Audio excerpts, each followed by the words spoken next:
اعوذ باللہ من الشیطان الرجیم، بسم اللہ الرحمن الرحیم۔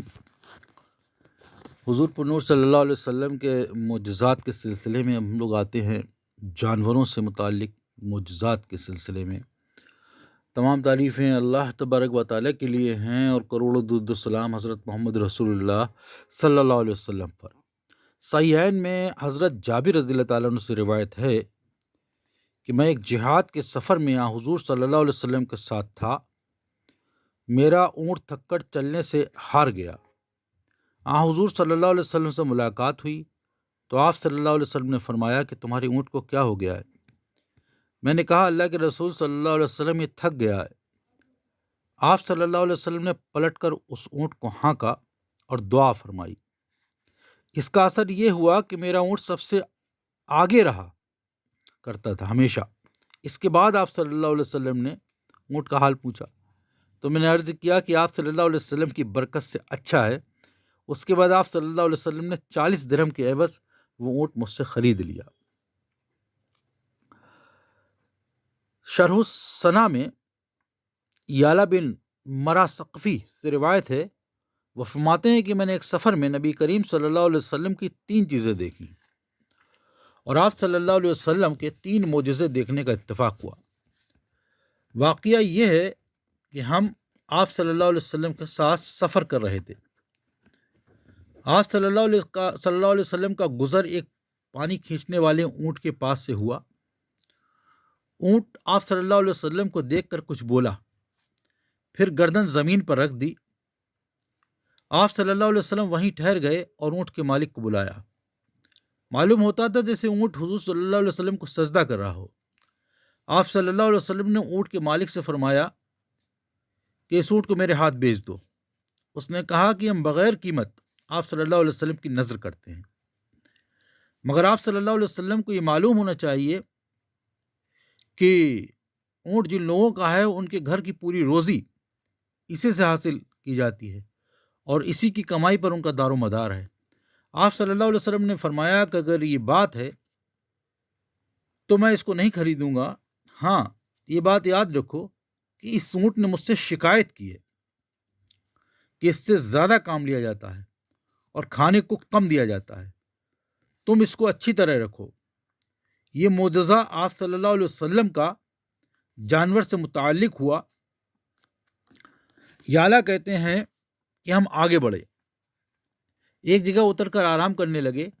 حضور صلی اللہ علیہ وسلم سو گئے تو میں نے دیکھا کہ ایک درخت زمین چیرتا ہوا آپ صلی اللہ علیہ وسلم کے پاس آیا اور آپ صلی اللہ علیہ وسلم کو ڈھانک لیا، پھر اپنی جگہ واپس چلا گیا۔ حضور صلی اللہ علیہ وسلم بیدار ہوئے تو میں نے اس درخت کا حال بیان کیا جو آپ صلی اللہ علیہ وسلم نے فرمایا کہ درخت اللہ سے اجازت لے کر مجھ کو سلام کرنے آیا تھا۔ یہ معجزہ نباتات پیڑ پودے سے متعلق ہے۔ یالا کا بیان ہے، ہم آگے بڑھے تو ایک دریا کے پاس پہنچے۔ وہاں ایک عورت اپنے پاگل لڑکے کے ساتھ آئی۔ حضور صلی اللہ علیہ وسلم نے اس کی ناک پکڑ کر فرمایا، نکل جا، میں محمد رسول صلی اللہ علیہ وسلم ہوں، اللہ کا رسول ہوں۔ ہم لوگ وہاں سے آگے چلے گئے۔ واپسی پر اس ندی کے پاس پھر وہ عورت ملی۔ اس کے پاگل لڑکے کا حال حضور صلی اللہ علیہ وسلم نے دریافت فرمایا تو اس نے کہا کہ قسم ہے اس خدا کی جس نے آپ صلی اللہ علیہ وسلم کو نبی بنا کر کے بھیجا ہے، اس دن سے میرا لڑکا بالکل اچھا ہے، کوئی مرض نہیں رہا۔ یہ تیسرا معجزہ ہوا جو انسانوں سے متعلق تھا۔ شرح السنا میں ہی حبیش بن خالد معبد کے بھائی سے روایت ہے کہ نبی کریم صلی اللہ علیہ وسلم جب مکہ سے مدینے کو ہجرت کر کے جا رہے تھے تو آپ صلی اللہ علیہ وسلم کے ساتھ حضرت ابوبکر صدیق رضی اللہ تعالیٰ عنہ تھے اور حضرت ابوبکر صدیق رضی اللہ تعالیٰ عنہ کے آزاد کردہ غلام عامر بن فہیرہ اور عبداللہ لیثی راستہ بتانے کے لیے ساتھ تھے۔ جب آپ صلی اللہ علیہ وسلم ام معبد کے خیمے کے پاس پہنچے تو آپ صلی اللہ علیہ وسلم نے ان سے گوشت اور چھوارے خریدنے کا ارادہ کیا، لیکن ان کے پاس یہ چیزیں نہ ملی کیونکہ ان دونوں وہاں قحط تھا۔ ام معبد کے خیمے میں ایک بکری حضور صلی اللہ علیہ وسلم نے دیکھی اور پوچھا، یہ کیسی بکری ہے؟ اس نے کہا کہ یہ اتنی کمزور ہے کہ ریوڑ کے ساتھ چراگاہ تک نہیں جا سکتی، اس لیے یہاں بندھی ہوئی ہے۔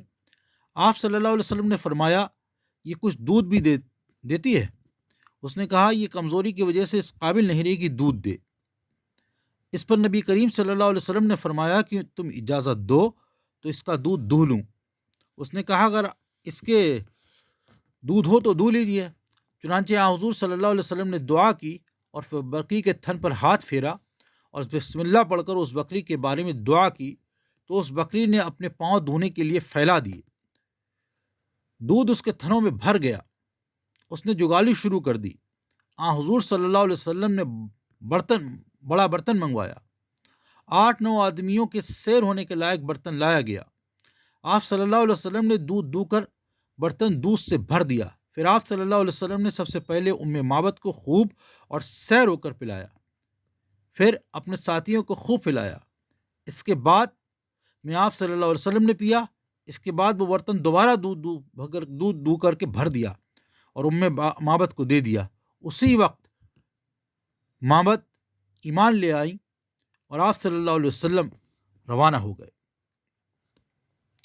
بہقی نے خالد بن عبد العزیٰ سے روایت کی ہے کہ انہوں نے نبی کریم صلی اللہ علیہ وسلم کے لیے ایک بکری ذبح کی۔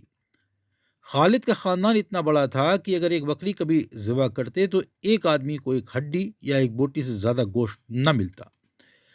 اس بکری میں سے نبی کریم صلی اللہ علیہ وسلم نے کھایا اور باقی گوشت خالد کے ڈول میں رکھ دیا اور دعائے برکت فرمائی۔ جب خالد نے اس گوشت کو اپنے خاندان والوں سے لا کر نکالا تو پورے خاندان والوں نے خوب پیٹ بھر کر کے کھانا کھایا اور پھر بھی گوشت بچ گیا۔ امام بہقی نے دلائل النبوت میں روایت کی ہے کہ جب نبی کریم صلی اللہ علیہ وسلم نے خیبر پر چڑھائی کر کے اس کو گھیرے میں لے لیا تو لڑائی کے دوران ایک کافر آدمی مسلمان ہو گیا اور یہ شخص خیبر والوں کی بکریاں چرایا کرتا تھا۔ اس نے عرض کیا یا رسول اللہ صلی اللہ علیہ وسلم یہ بکریاں اب کیا کروں؟ آپ صلی اللہ علیہ وسلم نے فرمایا تو ان کے منہ پر کنکڑیاں مار کر چھوڑ دے، یہ اپنے آپ مالکوں کے پاس پہنچ جائیں گی۔ چنانچہ اس نے ایسا ہی کیا اور بکریاں پہنچ گئیں اور امانت ادا ہو گئی۔ اس سے کتنا بڑا سبق ہمیں ملتا ہے کہ اللہ کے نبی حضرت محمد صلی اللہ علیہ وسلم چاہتے تو اپنے دشمنوں کی ان بکریوں پر قبضہ کر لیتے، لیکن آپ نے ایسا نہیں کیا، بلکہ ان کو ان کی جن کی وہ بکریاں تھیں امانت کے طور پر ان کے پاس پہنچا دیا۔ بلکہ حضور صلی اللہ علیہ وسلم نے ایک جگہ ارشاد فرمایا ہے کہ اگر کسی اسلامی حکومت میں کسی غیر مسلم کے ساتھ کوئی ظلم کرتا ہے، اس کی جائیداد و زمین پر ناجائز قبضہ کرتا ہے، تو آپ نے اللہ کی قسم کھا کر کے کہا، خدا کی قسم، قیامت کے دن جب اللہ کا حساب کتاب ہوگا، دربار لگے گا، تو میں اس غیر مسلم کا وکیل بن کر کے تمہارے خلاف کھڑا ہوں گا۔ یہ شان ہے حضرت محمد صلی اللہ علیہ وسلم کی۔ احمد و بزان نے حضرت انس بن مالک رضی اللہ تعالیٰ عنہ سے روایت کی ہے کہ نبی کریم صلی اللہ علیہ وسلم اور حضرت ابو بکر صدیق رضی اللہ تعالیٰ عنہ، حضرت عمر رضی اللہ تعالیٰ عنہ اور ایک انصاری ان کے ساتھ میں تھے۔ یہ چاروں ایک انصاری کے باغ میں گئے، وہاں کچھ بکریاں تھیں، انہوں نے حضور صلی اللہ علیہ وسلم کو سجدہ کیا۔ حضرت ابو بکر صدیق رضی اللہ تعالیٰ عنہ نے کہا یا رسول اللہ صلی اللہ علیہ وسلم، ہم پر آپ صلی اللہ علیہ وسلم کی تعظیم زیادہ فرض ہے، اس لیے ہم بھی آپ صلی اللہ علیہ وسلم کو سجدہ کیا کریں۔ آپ صلی اللہ علیہ وسلم نے فرمایا اللہ کے سوا کسی اور کو سجدہ نہیں کرنا چاہیے، اور کبھی بھی حضور صلی اللہ علیہ وسلم نے سجدے کی اجازت نہیں دی، بلکہ آپ نے اتنا تک فرمایا کہ جب میں اس دنیا سے چلا جاؤں تو میری قبر کو، میرے روضہ مبارک کو سجدہ گاہ نہ بنانا، جیسے اور نبیوں کے ماننے والوں نے ان کی قبروں کو سجدہ گاہ بنا رکھا ہے۔ امام مسلم اور ابو داود نے عبداللہ بن جعفر رضی اللہ تعالیٰ عنہ سے روایت کی ہے کہ نبی کریم صلی اللہ علیہ وسلم ایک باغ میں تشریف لے گئے۔ وہاں ایک اونٹ اتنا شرارتی تھا کہ جو باغ میں جاتا اسے کاٹ لیتا۔ حضور صلی اللہ علیہ وسلم نے اسے بلایا تو وہ آپ صلی اللہ علیہ وسلم کی خدمت میں حاضر ہوا اور حاضر ہو کر آپ صلی اللہ علیہ وسلم کو سجدہ کیا اور پھر آپ صلی اللہ علیہ وسلم کے سامنے بیٹھ گیا۔ آپ صلی اللہ علیہ وسلم نے اس کی ناک میں نکیل ڈال کر فرمایا کہ آسمان اور زمین کی تمام چیزیں سوائے نافرمان جن و انسان کے جانتی ہیں کہ میں اللہ کا رسول ہوں۔ یہ حدیث طریقہ متعددہ سے مروی ہے۔ ابو نعیم، بہقی، حاکم، امام احمد، دارمی اور بزار نے بھی روایت کی ہے۔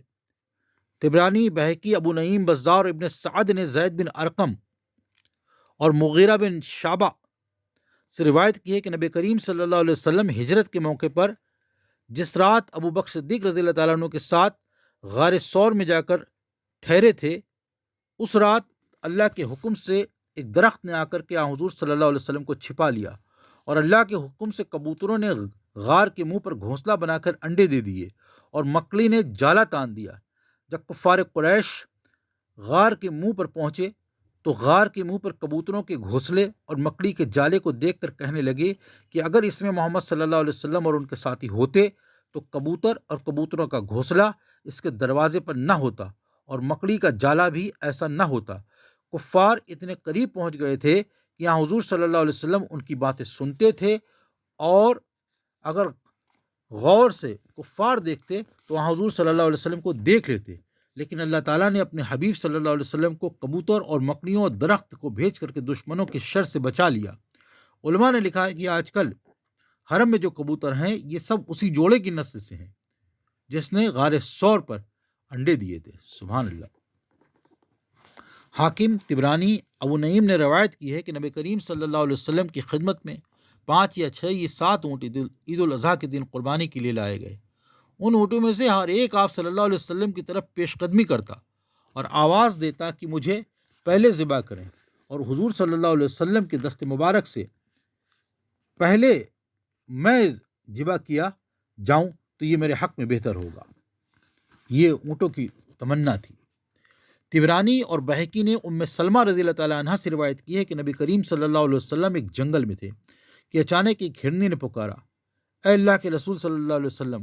آپ نے پلٹ کر دیکھا صلی اللہ علیہ وسلم تو ایک ہرنی بندھی ہوئی ہے اور اس کے پاس ہی ایک دیہاتی سویا ہوا ہے۔ آپ صلی اللہ علیہ وسلم نے پوچھا کہ تو کیا کہنا چاہتی ہے؟ اس نے کہا کہ اس دیہاتی نے مجھے شکار کر لیا ہے اور پہاڑی کے اندر میرے 2 چھوٹے چھوٹے بچے ہیں۔ آپ صلی اللہ علیہ وسلم مجھے چھوڑ دیں، میں ان کو دودھ پلا کر واپس آ جاؤں گی۔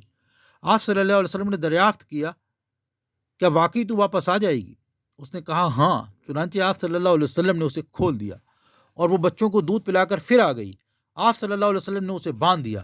اس کے بعد دیہاتی بیدار ہوا تو حضور صلی اللہ علیہ وسلم کو وہاں دیکھ کر پوچھا کہ کیا آپ کا کچھ ارشاد ہے؟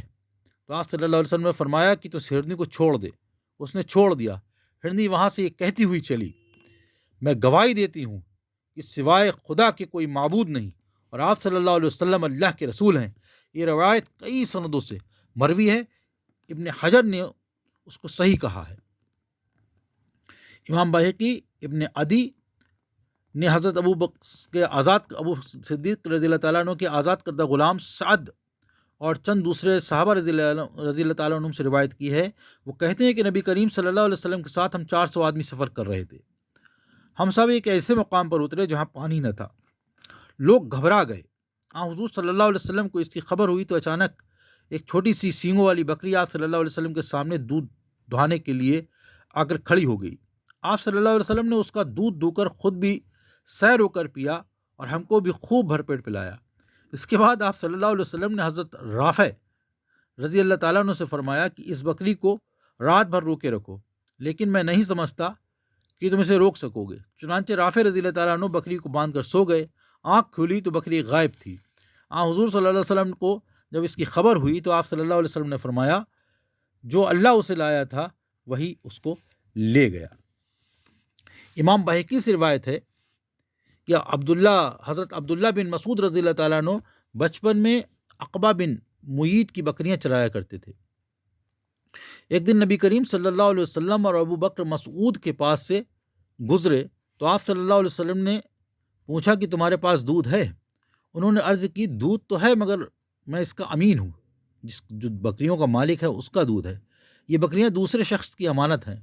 حضور صلی اللہ علیہ وسلم نے فرمایا کہ اچھا ایسی بکری لاؤ جو گابھن نہ ہوئی ہو اور نہ اس نے اب تک دودھ دیا ہو۔